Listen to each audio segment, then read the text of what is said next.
Hello दोस्तों, good evening प्यारे दोस्त। कैसे हैं आप सभी लोग? अच्छे होंगे ऐसी आशा करता हूँ।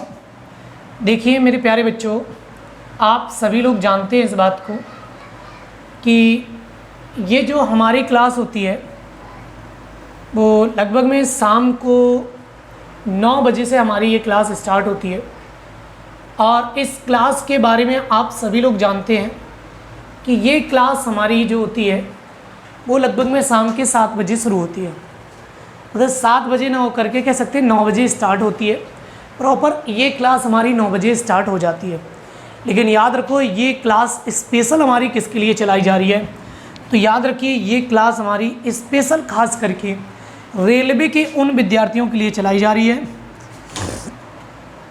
याद रखो इसमें हम रेलवे के वो सारे प्रश्न कराने वाले हैं या क्वेश्चन करा रहे हैं जो आपके P/Q के रूप में आने वाले हैं। मतलब ये प्रीवियस ईयर के P/Q का मतलब है कि प्रीवियस ईयर में आए हुए क्वेश्चनों को हम लोग पढ़ रहे हैं। और याद रखो जो भी विद्यार्थी इस क्लास को मिस कर रहे हैं ना, उन्हें बड़ा पछतावा होगा बाद में। पेपर देखिएगा हम आपको हूबहू यहीं से मिलाने वाले हैं। आप इस बात को जानते हैं कि जो हमारी क्लासें चल रही होती हैं ऑफलाइन ऑनलाइन, उनकी क्वालिटी और विशेषता क्या है और किस लिए बच्चा आज भी इस क्लास के इंतज़ार में बैठा होता है कि कब क्लास आने वाली है। तो आप सभी लोगों बच्चों से यही कहना चाहेंगे हम कि आपको शाम को कह सकते हैं इवनिंग में हमारी क्लास जो होती है वो 9 PM पर होती है। अब आप सभी लोगों को 9 PM क्लास में स्टार्ट होना है, तो आप सभी लोगों को 9 PM पर शामिल हुआ करना है। तो सभी लोग 9 बजे क्लास में उपस्थित हो जाया करें। और ये क्लास ही हमारी जो है बहुत बेहतरीन तरीके से चलाई जा रही है। और याद रखो हम आपको बताने वाले हैं कि कुछ दिनों के बाद में आपकी मैराथन क्लास आनी शुरू हो जाएंगी। मैराथन क्लास के बारे में हम आपको बताएंगे कि क्या कैसे कौन सी क्लास कब रखी जाएगी, इसके बारे में आपको बताया जाएगा। ठीक है, तो याद रखो सबसे पहले आपको बताना ये है कि जितने भी नए विद्यार्थी हमारे चैनल पर जुड़ते हैं वो सारे के सारे विद्यार्थी चैनल को सब्सक्राइब करेंगे और बेल आइकन को प्रेस करेंगे। इसके अलावा अगर आप पहले से हमारी क्लास में जुड़े हुए हैं तो चैनल को लाइक ज़रूर कर देना, जिससे हमें पता चले कि हाँ हमारे सभी विद्यार्थियों को ये क्लास पसंद आ रही है। क्योंकि पसंद आती है तभी हम, याद रखो कुल मिलाकर के टीचर का मोटिवेशन बढ़ता है कि हाँ चलो कम से कम जो मैं पढ़ा रहा हूँ उससे कई विद्यार्थियों का भला हो रहा है। अगर भला ना हो रहा होता तो हम यहाँ पढ़ा नहीं रहे होते। समझ गए बात को? तो अब हम लोग आगे चलते हैं और आपको ये सारी चीज़ें बतानी है। ठीक है, अब हम लोग क्वेश्चन की ओर चल रहे हैं और प्रश्न की ओर चलने पर हमें क्या मिलेगा और हम लोग कहाँ पर थे इसके बारे में आप ज़रूर बताएंगे। ठीक है भैया, क्वेश्चन नंबर 28 तक पहुँच गए थे हम लोग और क्वेश्चन नंबर 28 हम लोग कंप्लीट कर चुके थे। जहाँ तक याद रखो क्वेश्चन नंबर 28 हमारा क्या कह रहा था, इसको सुनो। ये क्वेश्चन ये कह रहा था कि शुद्ध जल का क्वथनांक फ़ारेनहाइट स्केल में कितना होता है। तो याद रखो जो शुद्ध जल होता है ना, शुद्ध जल का क्वथनांक मतलब बॉइलिंग पॉइंट जो है वो कितने फ़ारेनहाइट में होता है ये पूछा था। वैसे अगर हम सेंटीग्रेड में पूछें तो सेंटीग्रेड में तो आपका 100 होता है। मतलब 100 सेंटीग्रेड पर ये जो आपका जल होता है वो उबलने लगता है। लेकिन अगर हम आपसे पूछें कि सर्वाधिक शुद्ध जल कौन सा होता है, तो कभी कभी प्रश्न ऐसा भी आ जाता है कि सर्वाधिक शुद्ध जल जो है, सर्वाधिक शुद्ध जल कौन सा है। तो याद रखो सर्वाधिक शुद्ध जल होता है आपके वर्षा का जल। याद रखिए जो वर्षा का जल होता है, वर्षा का जल सर्वाधिक शुद्ध जल माना जाता है। और ऐसा ना करना कि एक्वागार्ड का पानी लगा दो, एक्वागार्ड का सबसे अधिक शुद्ध होता है। याद रखो वो क्या करता है, क्लोरोनीकरण कर देता है। वो आपके जल में क्लोरीन मिला देता है और कुछ शुद्धिकरण करने का काम कर देता है। आपने देखा होगा कई बार कुएं वगैरह की सफाई जब हुआ करती थी, कुआं वगैरह जो होते थे, इनकी सफाई के दौरान कौन सी चीज़ इसमें मिला दी जाती थी जिससे कह दिया जाता था पानी शुद्ध है। आज भी जो टंकियां लगी होती हैं शहरों में, उन शहरों में जो टंकियां होती हैं, उन टंकियों में भी सफाई के बाद उसमें वो केमिकल चीज़ मिलाई जाती है जिससे पानी हमारा हमेशा शुद्ध रहता है। तो याद रखो, इसमें जो पानी की टंकी होती है, पानी की टंकी भी किससे सफाई की जाती है? तो याद रखो, पानी की टंकी जो होती है मेरे बच्चों, पानी की टंकी, ये लाल दवा इसमें मिला दी जाती है। लाल दवा को हम लोग KMnO4 कहते हैं, जिसे हम पोटेशियम परमैंगनेट कहते हैं। क्या कहते हैं? पोटेशियम परमैंगनेट के नाम से इसे जानते हैं। परमैंगनेट के नाम से इसे हम जानते हैं, पोटेशियम परमैंगनेट इसे कहते हैं। ठीक है, आगे चले। लेकिन याद रखो, स्विमिंग पूल में जो पानी है वो हमें एकदम कैसा नीला दिखता है और हमें ऐसा लगता है कि ये पानी बड़ा शुद्ध है। शुद्ध नहीं है बाबू, वो बड़ा गंदा है। लेकिन आपको उसमें देखना, कितने सारे लोग नहा रहे होते हैं यार। क्या पानी गंदा नहीं होता है यार? थोड़े से अभी जल हो और उसमें तुम हाथ डाल दो, ऐसे ऐसे कर दो, गंदा हो जाएगा तुरंत।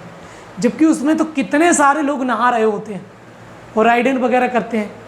तो याद रखो, उसमें क्या होता है, स्विमिंग पूल के पानी में,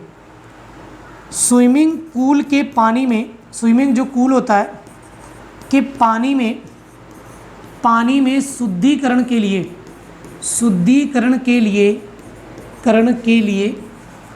लिए क्या मिलाया जाता है? याद रखो, क्लोरीन मिलाई जाती है। क्लोरीन गैस आपकी मिला दी जाती है, इस बात को समझिएगा। क्लोरीन गैस मिला दी जाती है और बताया जाता है कि ये पानी शुद्ध हो गया है। कैसा हो गया है मेरे बच्चों? ये पानी आपका शुद्ध हो गया है। ठीक है, समझ गए कि नहीं? तो इस बात को याद कर लेना है और समझ लेना है। चलें अगले क्वेश्चन की ओर। चलो, 28 के बाद 29 नंबर क्वेश्चन क्या कह रहा, ध्यान से सुनो। सभी लोग आंसर दो, पहले धैर्य लगा करके आंसर दीजिएगा। जब आप आंसर दे देंगे तभी हम आगे की ओर बढ़ेंगे। चलो बच्चों, आंसर दो सभी लोग। क्या इसका आंसर हो सकता है? चलिए, सभी के आंसर आने शुरू हो गए हैं। और भी कमेंट करें और क्लास को एक बार शेयर कर दें। जब तक आप क्लास को शेयर नहीं करेंगे तब तक और भी बच्चे हमारी क्लास में नहीं जुड़ेंगे। इसलिए क्लास में जुड़ने के लिए शेयर ज़रूर करना है आपको। क्वेश्चन क्या कह रहा है, अब ध्यान से सुनना है। 29 नंबर कह रहा है कि वस्तु की मात्रा बदलने पर क्या अपरिवर्तित रहेगा? कह रहे वस्तु की मात्रा अगर हम बदल दें तो कौन सी चीज अपरिवर्तित रहेगी? क्या आयतन अपरिवर्तित रहेगा? क्या भार अपरिवर्तित रहेगा? क्या द्रव्यमान अपरिवर्तित रहेगा या घनत्व अपरिवर्तित रहेगा? चलिए बताइए। अगर वस्तु की मात्रा को चेंजमेंट कर दिया जाए, कहने का मतलब अगर वस्तु 10 kg थी और अब वो आपकी 5 kg बची है, तो इसका मतलब ये हो गया कि भार तो चेंज हो गया, द्रव्यमान भी चेंज हो जाएगा, क्योंकि भार जो होता है वो m और g होता है मेरे बच्चे। तो m चेंज हुआ तो द्रव्यमान चेंज हो गया, भार भी चेंज हो गया। मतलब ये दोनों चेंज है, इसमें कोई भी दिक्कत नहीं है। तो ये दोनों ऑप्शन हमारे ऐसे कट गए। अब बात आती है आयतन की। जब याद रखो वस्तु की मात्रा चेंज होती है तो आयतन भी चेंज हो जाता है, लेकिन याद रखो मात्रा बदलने पर घनत्व चेंज नहीं होगा। ठीक है, तो इसका करेक्ट आंसर जो होगा, जितने भी बच्चों ने हमारे आंसर दिया है 4th नंबर, वो सारे के सारे सही हैं और इन बच्चों का आंसर घनत्व जो है वो आपका करेक्ट आंसर बनता है। ठीक है, अब आगे चले मेरे बच्चे, आगे देख लो अब आगे की कहानी क्या है। अगला क्वेश्चन आपसे क्या कहता है 29 के बाद 30 नंबर। क्वेश्चन क्या कह रहा है, सुनो ध्यान से। क्वेश्चन ये कह रहा है कि जेट इंजन किस सिद्धांत पर कार्य करता है। जो जेट इंजन है वो किस सिद्धांत पर कार्य करता है ये आपको बताना है। तो कह रहे हैं कि द्रव्यमान संरक्षण के सिद्धांत पर, या ऊर्जा संरक्षण के सिद्धांत पर, या रेखीय संवेग संरक्षण के सिद्धांत पर, कोणीय संवेग संरक्षण के सिद्धांत पर। तो आपको ये बताना है कि किस सिद्धांत पर कार्य करता है कौन। तो याद रखो ये कह रहा है जेट इंजन। बताओ जेट इंजन किस सिद्धांत पर कार्य करता है। जल्दी से सभी लोग बताइए, कमेंट करिए। देख लें आज किसके बाजुओं में कितना है दम, और बताओ जल्दी से आंसर। ठीक है, बोलो भैया आंसर बताओ जल्दी से। तो सभी लोग इसका कमेंट करें और आंसर बताएं कि क्या इसका करेक्ट हो सकता है। चलो भाई, देखिए ऐसा होता है कि जब आपके आंसर सही ना हो, तो ये मान लीजिए आपकी पढ़ाई अभी बड़ी गड़बड़ चल रही है और आंसर सही होने लगे, हर प्रश्न का लगभग में जितने भी प्रश्न हम कराएं उसके 80% अगर आपके सही हैं तो आप ये मान लीजिएगा आपका स्कोर अच्छा है और आप सही दिशा में तैयारी कर रहे हैं। अगर आपका स्कोर सही नहीं जा रहा तो फिर आपकी तैयारी सही नहीं है इसका मतलब। तो याद रखो जेट इंजन किस सिद्धांत पर कार्य करता है। तो याद रखो ये द्रव्यमान संरक्षण पे तो है नहीं, और ऊर्जा संरक्षण पे काम करता है क्या, ये भी नहीं है। तो क्या कोणीय संवेग संरक्षण पे करता है क्या, ये भी नहीं है। तो इसका करेक्ट आंसर है रेखीय संवेग संरक्षण। जितने भी विद्यार्थियों ने आंसर दिया है सी नंबर या 3 नंबर, वो सारे के सारे विद्यार्थी हमारे सही हैं। चलो आगे बढ़ जाओ। अगला पॉइंट आपसे पूछता क्या है, सुनो ध्यान से। 31 नंबर क्वेश्चन क्या कह रहा है, कह रहा है श्यानता गुणांक की एसआई यूनिट क्या होती है। बताओ जल्दी से। वैसे ये क्वेश्चन का जवाब आपको सीधा सामने दिख रहा होगा। कैसे, कह रहा श्यानता गुणांक का एसआई यूनिट क्या है। कह रहा पॉइज होती है या पास्कल होती है या न्यूटन होती है या वाट होती है। क्या इसकी इकाई होगी ये आपको बताना है। तो बता दो सभी के सभी विद्यार्थी इसका क्या करेक्ट आंसर हो जाएगा। देखो पहले तो आपको कुछ चीज़ें पता हैं, उनको ऑप्शन तोड़ना सीखिएगा। आप जानते हैं न्यूटन मात्रक जो होता है वो बल का होता है कि नहीं, ये ऑप्शन कट गया ना।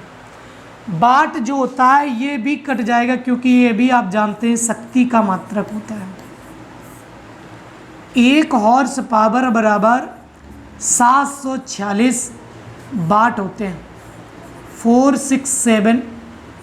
7467 वाट होता है। न्यूटन के बारे में आप समझ गए कि बल का मात्रक न्यूटन होता है। अब बात कर रहे हैं पास्कल। पास्कल आपके दाब का मात्रक होता है। दाब की यूनिट पास्कल भी होती है। तो ये भी आपका ऑप्शन कट गया, बचा क्या, पॉइस। तो याद रखो इसका करेक्ट आंसर है ए नंबर। देखो कई सारे विद्यार्थियों गलत हुए ना, क्यों हुए, क्योंकि आप सोच विचार करके आंसर नहीं देते हैं। हमने आपसे कई बार कहा कि ऑप्शन को एलिमिनेट करना सीखिए। अगर आप ऑप्शन को तोड़ना सीख गए और प्रश्न को उस तरीके से करना सीख गए तो फिर आपको कोई भी दिक्कत नहीं होने वाली। समझ रहे हैं कि नहीं मेरे बच्चों। तो इन चीज़ों को ध्यान रखिए और बड़ी आसानी पूर्वक से आपको पढ़ाई करनी है, जिससे आपको और आपके भविष्य का निर्माण हो सके। चीज़ों में याद रखिए, किसी के देख कर के उत्तर मत दीजिएगा कि इन्होंने सी लगाया तो हम भी सी लगा दें। समझ गए कि नहीं। आगे सुनो, 32 नंबर। 32 नंबर क्या है बताओ। क्वेश्चन नंबर 32 आ गया आपके सामने और आपको आंसर बताना है कि क्या होगा। 32 नंबर आपसे कह रहा है कॉस्मिक किरणों की खोज किसने की थी। तो याद रखो, कॉस्मिक किरणों की खोज अगर आपसे पूछी जाए तो याद रखो बच्चों, कॉस्मिक किरणों की खोज किसने की थी। तो कह रहे हैं एडविन हबल ने, या विक्टर हेस ने, या ब्रूनो रोसी ने, या कोपरनिकस ने। देखो इतना तो आप जानते हैं कि कॉस्मिक किरणें होती क्या हैं, कॉस्मिक रे। लेकिन अब आपके दिमाग में एक चीज़ तो चल रही होगी कि सर जी ये हम पहली बार पढ़ रहे हैं और सारे ऑप्शन हमें नहीं मिल रहे हैं, केवल कोपरनिकस को काट दें, केवल ये आपके सौर मंडल से रिलेटेड थे, ये आपके सौर मंडल से रिलेटेड वैज्ञानिक थे, बाद बाकी जो भी वैज्ञानिक हमें मिले वो सारे के सारे नहीं मिले। ठीक है, अगर आपको ऐसा लगता है कि हम ये क्वेश्चन पहली बार पढ़ रहे हैं तो आपको इसका जवाब देना है ज़रूर। ऑफलाइन क्लास में जब हमारी क्लास बंद हो जाए तो याद रखिएगा इस क्लास का आपको उत्तर ज़रूर देना, ठीक है ना। इस क्लास का उत्तर ज़रूर दीजिएगा जिसे हम कहते हैं कॉस्मिक किरण, इसका ज़रूर आंसर दीजिएगा, ठीक है। हम देखते हैं कितने सारे विद्यार्थी हमारे आंसर देते हैं इसका सही, ठीक है। और देखिएगा मत, ऑफलाइन दीजिएगा बाद में, अभी मत दीजिएगा कोई भी। चलो 32 के बाद 33 नंबर। 33 नंबर क्वेश्चन क्या है, बड़ा डेंजर क्वेश्चन है भाई मेरे। क्वेश्चन क्या कह रहा है कि हवा का वाष्प घनत्व कितना होता है। देखो कह रहा हवा का वाष्प घनत्व कितना होता है। ये भैया देखने में तो बड़े क्वेश्चन सिंपल लग रहे हैं लेकिन ये बड़े घातक हैं। ये पेपर ग्रुप डी रेलवे के एनटीपीसी एएलपी वगैरह में आपको ऐसे प्रश्न देखने को मिलेंगे। तो कह रहे हैं कि हवा का वाष्प घनत्व 1.0 है, इसके अलावा 4.8 है, 9.4 है और 14.4 है। अब ये बता दो कितना है। देखो भाई और आंसर बताओ सभी लोग, हम इस प्रश्न के आंसर का जवाब आपका इंतज़ार करेंगे। चलिए बताओ मेरे बच्चों, सभी लोग आंसर बताइएगा। हवा का घनत्व कितना होता है, सॉरी हवा का वाष्प घनत्व कितना होता है, घनत्व नहीं वाष्प घनत्व, मतलब हवा जो है वो हमारी वाष्प के रूप में बन करके कब उड़ती है, कितना होता है इसका वाष्प घनत्व, ये आपको बता देना। चलिए बताएंगे, चलो बताओ जल्दी से आंसर बताइएगा क्या इसका करेक्ट आंसर होगा। अभी तक किसी भी बच्चे का आंसर सही नहीं आया और सही ना आने का कारण पढ़ाई सही से ना करना। पढ़ाई सही से ना करना ये सबसे बड़ा कारण है आपका। पढ़ाई ठीक से नहीं चल रही है इसलिए आपको ये समस्याएं हो रही हैं, हो रही कि नहीं। तो जल्दी से बताइएगा, कोई बताएगा मेरे बच्चे इसका आंसर क्या होगा।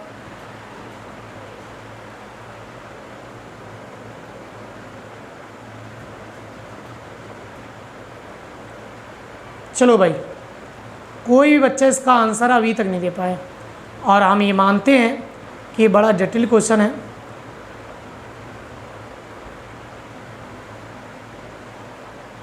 बताएंगे, अभी भी नहीं आया भाई, कोई बता दो जरा। किसी का अभी तक आंसर करेक्ट नहीं है और ये आप मान लीजिएगा कि आप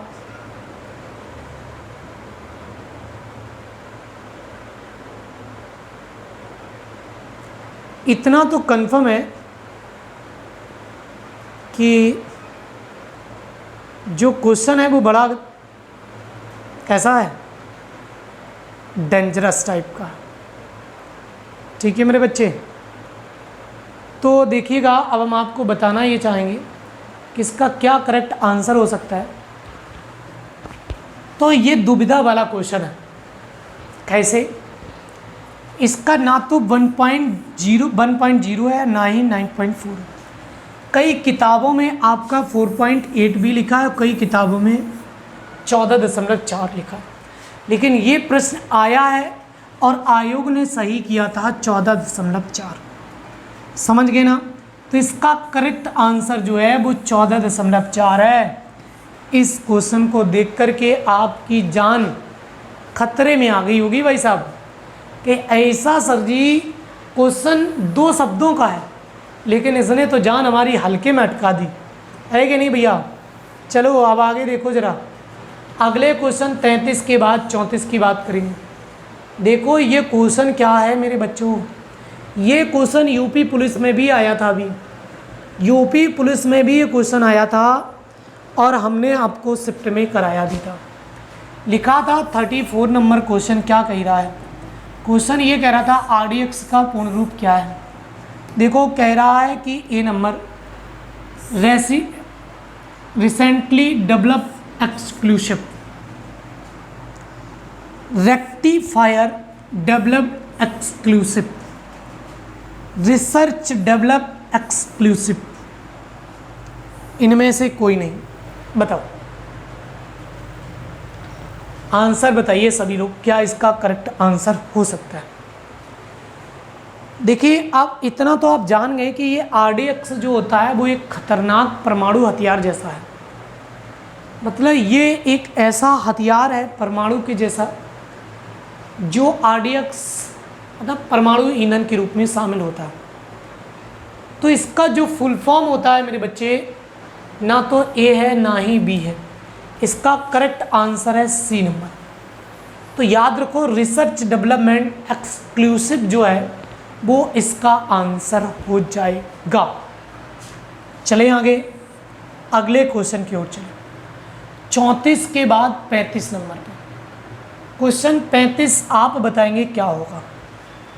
ये भी बड़ा डेंजर है। कह रहे हैं गोबर गैस संयंत्र का आविष्कार किसने किया था। गोबर गैस जो संयंत्र होता है, कहने का मतलब जब गाँव में लाइट वगैरह की व्यवस्था नहीं थी तब गाँव में गोबर गैस सिस्टम लगाया जाता था और उस गोबर गैस से रोशनी की जाती थी। तो यही गोबर गैस जो है वो इसका आविष्कार किसने किया था ये बताना था। कह रहे हैं सीवी देसाई ने, सीवी पास्कल ने, रॉबर्ट विलियम ने और गीगर ने। बताएंगे इसका क्या करेक्ट आंसर हो सकता है।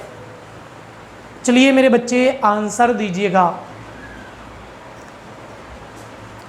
कौन कौन इसका करेक्ट आंसर दे रहा है जल्दी से कमेंट करिएगा। चलें आगे चलें, अब हम चलें कि ना चलें, बोलो मेरे बच्चों, सुनिए ध्यान से। कह रहे हैं गोबर गैस संयंत्र का आविष्कार किसने किया था। तो याद रखो गोबर गैस संयंत्र का आविष्कार पास्कल ने तो किया नहीं था, इन्होंने कैलकुलेटर का आविष्कार किया था। कैलकुलेटर का आविष्कार इन्होंने किया था।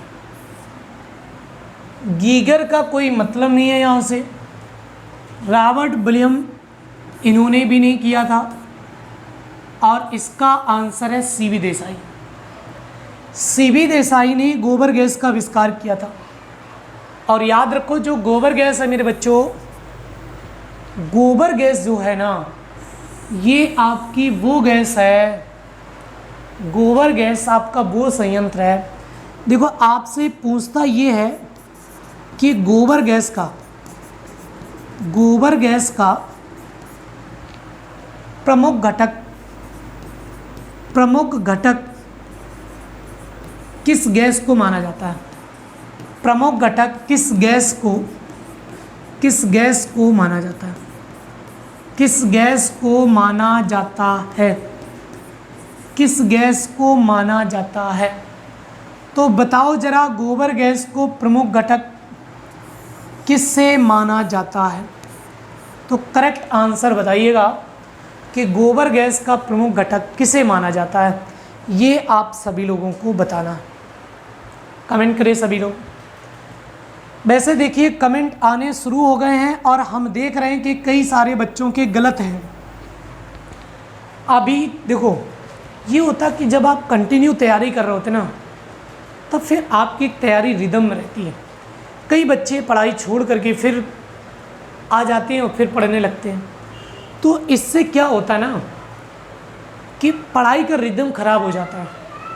हालांकि आपको लगता है कि हम तैयारी कर रहे हैं, लेकिन कहीं ना कहीं वो हमारे जहन में रहता है कि हम पढ़ाई कर रहे हैं, लेकिन ये थोड़ी तैयारी जो होती है ना वो अलग टाइप से हो जाती है, जिसको हम सहज नहीं कर पाते।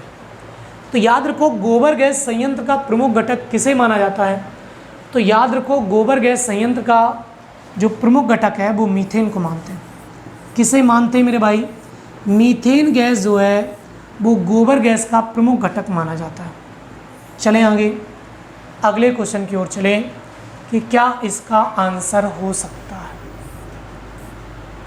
अगला क्वेश्चन आपके सामने 36 नंबर कह रहे हैं कि पॉलीथीन प्राप्त होता है किससे? नाइट्रिक अम्ल से, पिक्रिक अम्ल से, या फिर एथिलीन के बहुलकीकरण से, या कोई नहीं। बताइए जल्दी से।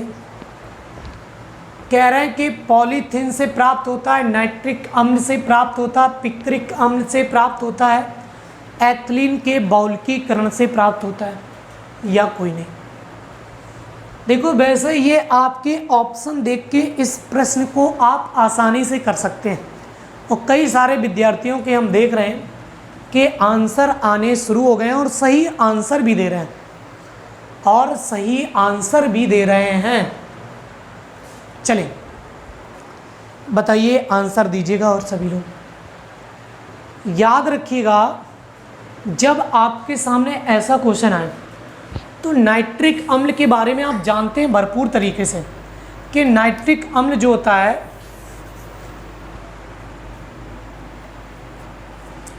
ये आपका कहाँ पर मिलेगा? अम्ल वर्षा में मिलेगा। अम्ल वर्षा के लिए नाइट्रोजन डाइऑक्साइड वाली जो गैस होती है NO2 जिसे कहते हैं, NO2, ये गैस जो होती है अम्ल वर्षा के लिए आपकी जिम्मेदार होती है। अम्ल वर्षा के लिए जिम्मेदार गैस आपकी ही होती है, जिम्मेदार ये आपकी गैस होती है, ठीक है। अम्ल वर्षा के लिए जिम्मेदार गैस ही है। जबकि हम पिक्रिक अम्ल तो वैसे भी इसे काट देते हैं, और बचा क्या? एथिलीन के बहुलकीकरण जो होता है ये इसका करेक्ट आंसर हो जाता है। तो एथिलीन के बहुलकीकरण जो होता है इससे इसका संबंध होता है पॉलीथीन का। पॉलीथीन जो हम प्राप्त करते हैं वो एथिलीन के बहुलकीकरण से हमें पॉलीथीन प्राप्त होती है। और पॉलीथीन एक ऐसी वस्तु है जिसको आप कभी भी नष्ट नहीं कर सकते हैं, समझ रहे हैं कि नहीं? किसी भी कंडीशन में नष्ट नहीं होता पॉलीथीन। 36 के बाद 37 नंबर बताओ जरा। क्वेश्चन ये कह रहा है कि पनीर निम्न में से किसका उदाहरण है? पनीर किसका उदाहरण है ये आपको बताना है। अब आपके दिमाग में बहुत सारी चीज़ें चलने लगी हैं कि सर पनीर जो है वो किसका एग्जाम्पल है? ये जेल का एग्जाम्पल है, या इमल्सन का एग्जाम्पल है, या सोल का एग्जाम्पल है, या फोम का एग्जाम्पल है? बता जरा क्या इसका हो सकता है आंसर? जल्दी से कमेंट करो सभी लोग, कमेंट करते रहिए, हम आपके आंसर देख रहे हैं। चलो, लेकिन अब कहो सर जी हमारा नाम क्यों नहीं लेते हैं? भाई मेरे नाम लेते हैं ना तो उससे फिर कुछ लोग ज़्यादा कमेंटबाजी करने लगते हैं, इसलिए अब हमने सोचा है कि नाम लेना बंद कर देंगे, ठीक है? समझ रहे कि नहीं मेरे बच्चों? चलो इसका आंसर क्या होगा? पनीर किसका उदाहरण है? तो याद रखिए पनीर किसका एग्जाम्पल माना जाता है? तो याद रखो पनीर जो है ना तो ये सोल का एग्जाम्पल है ना ही ये फोम का एग्जाम्पल है। बचे दो, ये जेल का या इमल्सन का। तो जेल का भी नहीं होता, ये इमल्सन का एग्जाम्पल होता है। पनीर जो है वो इमल्सन का एग्जाम्पल होता है। मतलब कुल मिलाकर के इमल्सन जैसी प्रक्रिया घटित होती है दूध में, तभी हम पनीर को प्राप्त करते हैं। कभी कभी आपसे ये भी पूछ देता है कि दूध जो है वो किसका एग्जाम्पल है? बताओ जरा, दूध किसका उदाहरण है? किसका उदाहरण है? ऐसा भी क्वेश्चन आ जाता है। बताएंगे आप क्या इसका आंसर होगा? बताओ मेरे बच्चों।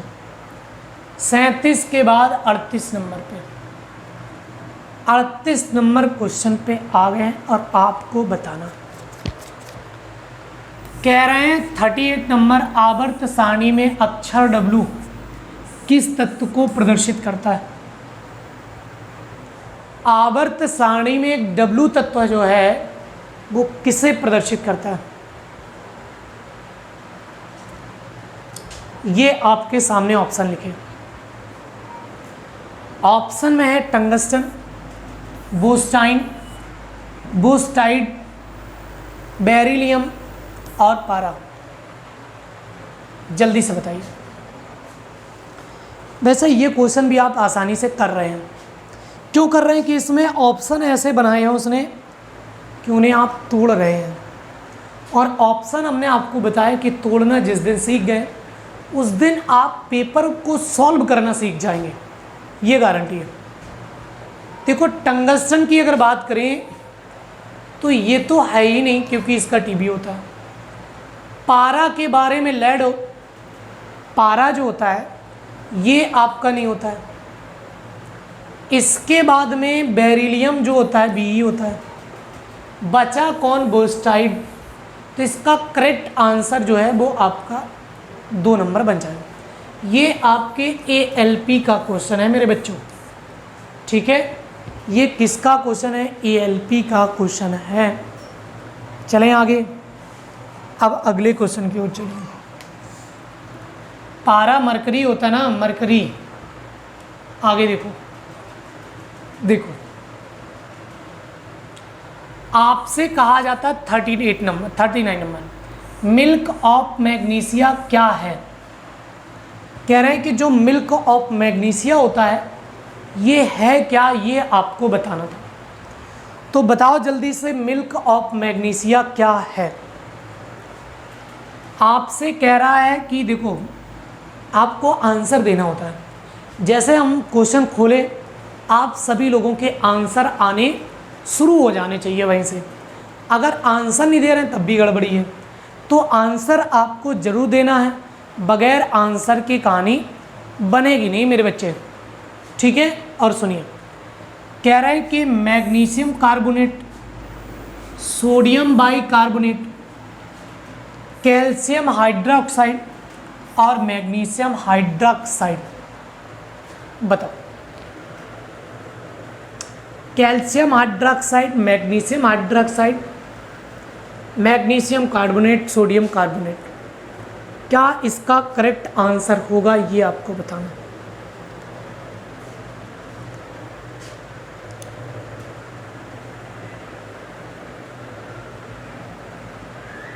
सभी लोग कमेंट करिएगा जल्दी से। वैसे क्लास को एक बार शेयर कर दो मेरे बच्चे, क्योंकि ये क्लास इस कंडीशन में चल रही ना कि जिसकी हम अपेक्षा भी नहीं कर सकते। आप जानते हैं ना इस क्लास की अहमियत क्या है। और अगर इतने बच्चे जुड़े हो ना क्लास में तो फिर आप ही मालिक हैं इस क्लास के। और चंद दिनों तक चलने वाली ऐसी क्लास है, क्योंकि जब हमारे साथ में कई सारे लोग जुड़े होते हैं तो टीचर का मनोबल भी अच्छा रहता है और पढ़ाने के लिए अग्रसर भी होता है। तो बताओ क्या इसका करेक्ट आंसर हो सकता है? तो कह रहे हैं मैग्नीशियम कार्बोनेट देखो इतना तो आपको समझ में आया, या तो कार्बोनेट है, यहाँ बाइकार्बोनेट लगा दिया, तो बाइकार्बोनेट वाला तो किसी कंडीशन में नहीं है, मिल्क और मैग्नीशियम है कि नहीं। कैल्शियम हाइड्रोक्साइड तो किसी कंडीशन में नहीं। अब बाकी क्या है, मैग्नीशियम। मैग्नीशियम 2 जगह मिल गया हमें। अब यही इसका आंसर होगा, या तो कार्बोनेट या हाइड्रोक्साइड। ऑप्शन को तोड़ो, अगर ऑप्शन को तोड़ लोगे ना आंसर बन जाएगा। तो मैग्नीशियम हाइड्रोक्साइड जो होता है ये आपका क्या होता है, आपका मिल्क ऑफ मैग्नीशिया के नाम से इसे जाना जाता है। तो करेक्ट आंसर 4th नंबर है, इसके बारे में आप समझ गए होंगे। ठीक है, अब आगे चलें। देखो भाई याद रखो, आगे पहुंचते हैं तो हम आ जाते हैं कहाँ पर, यहाँ पर 40 नंबर क्वेश्चन पर। और ये कह रहा कि किस संश्लेषित रेशा को कृत्रिम सिल्क के नाम से जाना जाता है। किस संश्लेषित रेशा को कृत्रिम सिल्क के नाम से जाना जाता है, बताओ जरा किसे जानते हैं। कृत्रिम संश्लेषित, जो आपका संश्लेषित रेशा होता है कृत्रिम सिल्क के नाम से किसे जानते हैं। कॉटन को, टेरिलिन को, रियान को या नायलॉन को, बताओ जल्दी से। क्या इसका आंसर हो सकता है,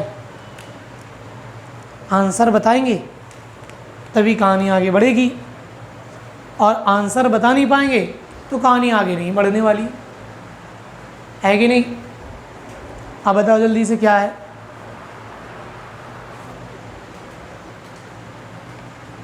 जल्दी से सभी लोग आंसर दीजिएगा। हम ये देख रहे हैं कि आजकल बच्चा बड़ा पढ़ने में आलसी टाइप का होता जा रहा है, पढ़ना नहीं चाहता, वह नौकरी के ख्वाब देखना चाहता है। रील चलवा लो 10-10 दिन तक, कहा भाई साहब खाना ना दो लेकिन रील दे दो ज़रूर। याद रखो रिचार्ज जिस दिन ख़त्म हो जाएगा उस दिन चक्कर आने लगते हैं उसे दूसरे दिन, तो तीसरे दिन ही उसे रिचार्ज कराना पड़ता है, क्योंकि बिना मोबाइल के वो जी नहीं पा रहा अब। तो ये कहानी हो गई है। कुछ समय के बाद ये कहानी हो जाएगी कि दिल की धड़कन मोबाइल से ही कनेक्ट करा दी जाएगी, उसी से चलेगा। जिस दिन मोबाइल टूट जाएगा तो वो भी टूट जाएगा, है कि नहीं भैया। ऐसा ना करो यार, क्योंकि समस्याएं खड़ी हो जाएंगी आपके बस के साथ। अभी देख लेना, अभी कई सारे बच्चे जो है ना, जिनका मेडिकल होता है ना, जिस जॉब में मेडिकल में इतने सारे बच्चे हैं आँखों से बाहर होंगे, क्योंकि रात दिन मोबाइल चला रहे हैं। मोबाइल चला रहे हैं तो आंखें ख़राब होनी है, ये लाजमी है। जब आंखें ख़राब होगी तब आप समझ लो कि क्या क्या ख़राब होने वाला है कि नहीं। आ जाओ इधर। तो याद रखो संश्लेषित रेशा को कृत्रिम सिल्क कहते हैं, तो याद रखो इसका आंसर है रियान। रियान को संश्लेषित रेशा के नाम से जानते हैं। आगे चलो, 40 के बाद 41 नंबर। 41 नंबर आपको बताना है।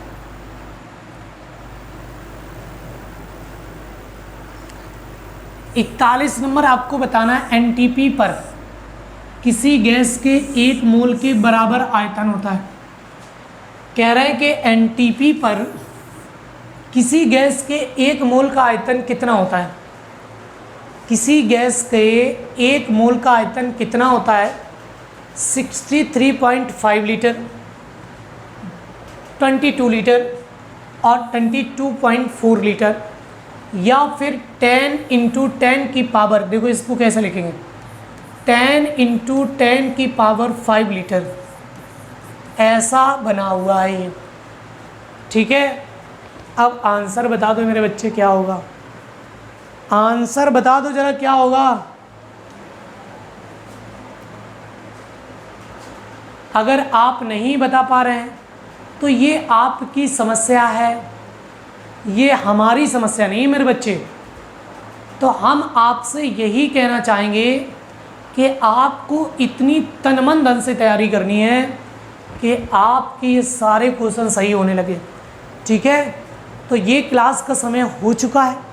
और अब हम लोग कल फिर अपने समय पर मिलेंगे क्लास में 9 बजे। कितने बजे? 9 PM पर हमें क्लास में आ जाना है।